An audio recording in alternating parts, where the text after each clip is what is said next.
Welcome back to the Caregiver Minute, where every weekday family and professional caregivers gather to refine their skills, gain inspiration, and prepare to serve. This is part 2 in our series about how to have more energy. Yesterday, I talked about the fact that energy production requires outstanding sleep. And our sleep is heavily impacted by whether we're in or out of sync with our circadian rhythms. I pointed out that most people need to go to bed 1 to 2 hours earlier than they think that they do. And I shared some interesting research that supports that. Well, since our bodies are so responsive and reactive to light, there are a couple of other things that we should know that involve light and our circadian rhythms if we want to have optimal energy. The first thing we should be aware of is the fact that early morning light, the kind of light that we should be exposed to when we're first getting up, suppresses melatonin, and it affects other hormones and neurotransmitters that prime the body for deep, restful sleep later on. Those wavelengths of light literally set the body clock.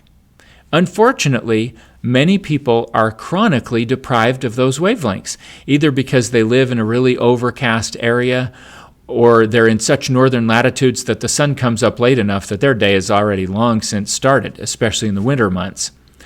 Or they're inside and they just do everything indoors and they hardly get any of those wavelengths of light that aren't filtered through UV protected glass.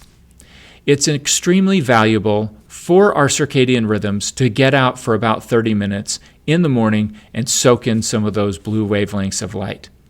Even if you're in an area where the sun comes up a little bit later, if you can take a 15-minute break at work and go walk outside and just soak in some of that light, it will make a difference in setting your body clock. You might also consider getting a seasonal affective disorder light that can be purchased pretty inexpensively online from a variety of sources. And if you set that next to you in the morning, maybe when you're reading and preparing your mind for the day, or maybe when you're eating your breakfast, it will help you reset your body clock. Sometimes in as little as 1 day, being exposed to those early morning wavelengths of light can make a significant difference in the quality of your sleep and thus the quality of your energy production. Now, at the other end of the day, there's something else that we should know about light. One of the reasons that people in the modern world have a chronic lack of energy is that we have all sorts of artificial lights that burn 24/7 if we want them to. Most of the lights that we use in our homes and offices emit a lot of those blue wavelengths that suppress melatonin.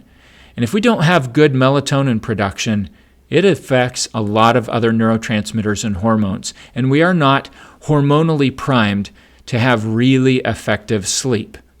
When that doesn't happen, we're wiped out, even if we stay in bed for 7 or 8 hours. It's incredibly valuable to turn off electronic devices at least an hour before you want to go to bed. Now, some people will say, well, yeah, but the device has kind of a blue light blocking mode, or I wear blue light blocking glasses. That actually can be very helpful.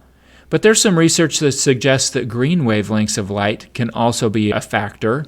And so you might need to get glasses that block both blue and green and wrap around so that that light isn't leaking in. There's a lot of value in slowing things down an hour before bed, dimming the lights, putting electronics away, not doing anything that's overly stimulating, and that just conveys to the body, hey, it's time to set us up for good, deep, restful sleep. One other thing you should know about electronic devices in general is that there's some evidence that electromagnetic frequencies might be disruptive to sleep, and it would probably be a good idea to leave a cell phone 6 feet or more away, to have computers turned off, even to turn off the Wi-Fi in your home, so that you're not risking being affected by those frequencies. So today, I invite you to consider what you could do to make sure that you're getting more of the right wavelengths of light in the early morning hours, preferably by stepping outside and actually getting some sunlight, and what you could do to eliminate blue and green wavelengths of light in the evening hours when it's time to wind down and get your body set for really good, effective sleep. With that, I hope you'll come back tomorrow for the last couple of tips I have for you about how you can improve your energy in the next few days. Thanks for watching.